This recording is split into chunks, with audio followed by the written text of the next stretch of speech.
Your parenthood journey begins here. शुभारंभ एक नई पीढ़ी का। देखिए, अभी हमारी मौजूदगी है गर्दनी बाग धरना स्थल में और अभी शिक्षक रोशन आनंद सर यहाँ आए हुए हैं। रोशन आनंद सर यहाँ आए हैं, छात्रों के हक के अधिकार की बात कर रहे हैं। लेकिन रोशन आनंद सर अभी यहाँ पर थे, अपनी बातों को छात्रों के साथ साझा कर रहे थे और यहाँ से छात्र नेता दिलीप को भी बुला रहे थे। देखिए, छात्रों के अंदर भी, छात्र नेताओं के अंदर भी 2-3 धड़ा बटा हुआ है और रोशन आनंद सर चाह रहे थे कि सारे धड़े मिलकर एकजुट होकर छात्रों की बात करें।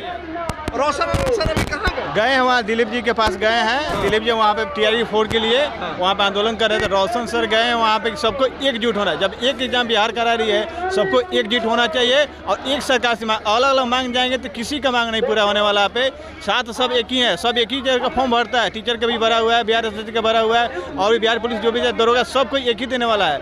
अगर आप मांग से भटकते हैं तो सरकार आपसे यहाँ पे अलग अलग कंसेशन करने के लिए तैयार नहीं होगा।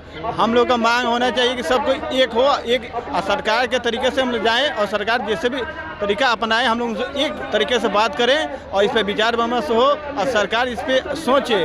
ऐसे कुछ नहीं होने वाला है। सरकार आए 3 साल हो गया बिहार SSC के वैकेंसी निकाले हुए, अभी तक इसका कोई भी, जब भी जा रहे हैं आयोग के पास कि हम लोग डेट जारी करेंगे, ऐसा कोई नहीं होने वाला। ऐसा नहीं कि देखिए 28 बज जाए 30, हम पिछले बिहार SSC का 8 साल लग गया सबको ज्वाइनिंग कराने में। बताइए कितना लोग का उम्र पार हो गया, 30 से 35 हो गए, 25 से 30 हो गए। इस सरकार की इतना मतलब कि कोई यहाँ इलेक्शन यहाँ पे ले लीजिए, 5 साल में एग्जाम इलेक्शन होना ही है। मुखिया का, वार्ड का, सबका इलेक्शन आता है। वो लोग पैसे लेंगे। स्टूडेंट के लिए यहाँ पे कोई नहीं है। स्टूडेंट के लिए कोई नहीं बोल रहा। अच्छा, एक बात बताइए, कहलाता है, मैं एक बात बताता हूँ, कहलाता है कि एकता में बड़ा बल होता है। तो छात्र नेता ही जब अलग अलग गुट में बट जाएंगे तो छात्रों को न्याय मिल पाएगा? नहीं मिल पाएगा और जल्दी ही हो जाएंगे, ऐसा बात नहीं है, बिल्कुल हो जाएंगे। हाँ, एक उनका भी मुद्दा स्वयं सेम है लेकिन थोड़ा सा भी बटे हुए हैं।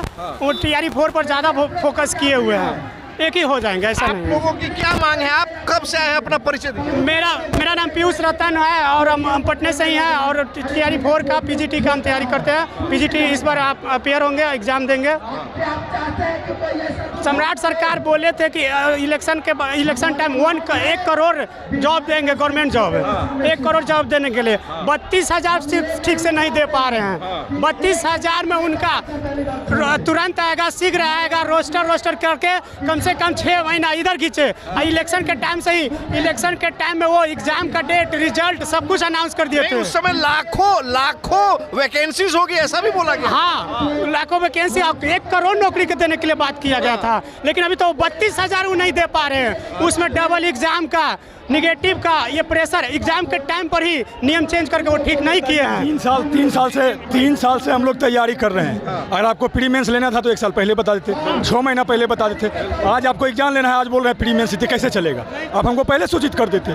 दूसरी बात, आपने जो नोटिफिकेशन दिया वो नोटिफिकेशन फर्जी है, उसमें एग्जाम का डेट भी नहीं है। साथ सिलेबस भी वेल डिफाइंड नहीं है। सिलेबस वो IAS का बनाना है उसको टीचर, तो बनाया सिलेबस IAS का। ठीक है, तो यहाँ भी घपला किया है। तो हम सरकार को कहना चाहते हैं, अगर आप IAS बनाना चाहते हैं तो IAS जैसा सैलरी दीजिए, IAS जैसा सुविधा दीजिए, IAS जैसा सुविधा दीजिए। तो ये नहीं करेंगे। यूपी में जितना प्राइमरी टीचर का सैलरी है उससे कम यहाँ पे PGT टीचर का सैलरी है बिहार में। तो ये सब चीज़ है। दूसरी बात, BPS। एक सवाल आपको मैं बीच में पूछना चाह रहा हूँ, आपको काट रहा हूँ बात को। आपको सरकार इस तरीके का बेतुका निर्णय आखिर ले क्यों रही है?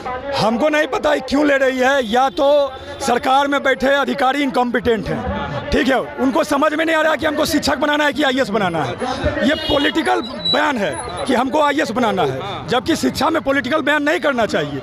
इन्होंने पॉलिटिकल बयान दिया कि हमको IAS बनाना है। शिक्षा में शिक्षक का बयान होना चाहिए। अगर आपको प्री मेंस लेना है तो आप NVS के VS का सिलेबस फॉलो कर सकते हैं, जो कि बोनाफाइड सिलेबस है। आप उसमें बिहार के चीज़ों को घुसा सकते हैं, सेंट्रल के चीज़ों को निकाल सकते हैं और 2 कॉपी आप कर सकते हैं। वहाँ से आपको काबिल शिक्षक मिलेंगे। लेकिन इनको IAS बनाना है, शिक्षक नहीं बनाना है। तो इससे क्या होगा, जो शिक्षक अभ्यर्थी 3 साल से तैयारी कर रहे हैं, जो अपने अपने विषय में स्पेसिफिक में बहुत अच्छे हैं, वो सेलेक्ट ही नहीं हो पाएंगे, तो शिक्षा व्यवस्था और चौपट होगी। अच्छा, रोशन आनंद सर आए हैं, इनके आने से क्या कुछ फर्क पड़ने वाला है? बिल्कुल, यह आंदोलन बिल्कुल प्रभावित होगा, क्योंकि अब यह अभ्यर्थियों की ही लड़ाई नहीं है, यह शिक्षकों की भी लड़ाई है। क्योंकि जब तक शिक्षक साथ नहीं देंगे विद्यार्थियों के साथ, है ना, अगर इनको कोचिंग चलाना है, कोर्स बेचना है, तो विद्यार्थी पढ़ेंगे तभी तो इनका कोर्स बिकेगा। आज यह विद्यार्थियों के कोर्स के माध्यम से लाखों और करोड़ों कमा रहे हैं, तो जब तक विद्यार्थियों का सपोर्ट नहीं करेंगे, जब तक विद्यार्थियों का एक एग्ज़ाम की मांग नहीं करेंगे, जब तक उनके निगेटिव मार्किंग की हटाने की बात नहीं करेंगे, तब तक नहीं इनका कोचिंग चलेगा। क्योंकि विद्यार्थी इनके कोचिंग में जाएंगे तभी तो इनका घर परिवार चलेगा, इनका कोचिंग का रेंट दिलाएगा, है ना। तो ये समझने वाली बात है। दिखाया कुछ और जा रहा है और भीतर खेल कुछ और हो रहा है। एक भी एग्जाम ऐसा नहीं है जिसमें यहाँ धांधली नहीं हो रहा है। अभी हाल में तीन एग्जाम निरस्त हुआ है। सिविल कोर्ट प्यून एग्जाम निरस्त हो गया, उसके बाद AEDO एग्जाम निरस्त हो गया। एग्जाम हो रहा है लेकिन उसको कैंसिल करना पड़ा क्योंकि पेपर लीक हो जा रहा है, और सरकार कहती है कि पेपर लीक नहीं, तो फिर एग्जाम कैसे निरस्त? तो एक आम छात्र जो ठगा हुआ अपने आप को महसूस कर रहा है, आखिर ये बेचारा आम छात्र करे तो क्या करेगा? रोड पे आएगा, आंदोलन करेगा, उसके बाद मुकदमा ही लोग ठोकेगा, मुकदमा भी ठोकेगा, देशद्रोही भी बोलेगा, आतंकवादी बोल सकता है, क्या पता इन लोग को। तो हम कहना चाहते हैं कि आप एक कानून लाएं, जैसे अभी केंद्र सरकार कानून पारित किया, अच्छी बात है। उसमें इन्होंने बात किया कि पहले 5 साल का सजा था पेपर लीक पे, तो उसको 10 साल कर दिया है, लेकिन वो काफ़ी नहीं है।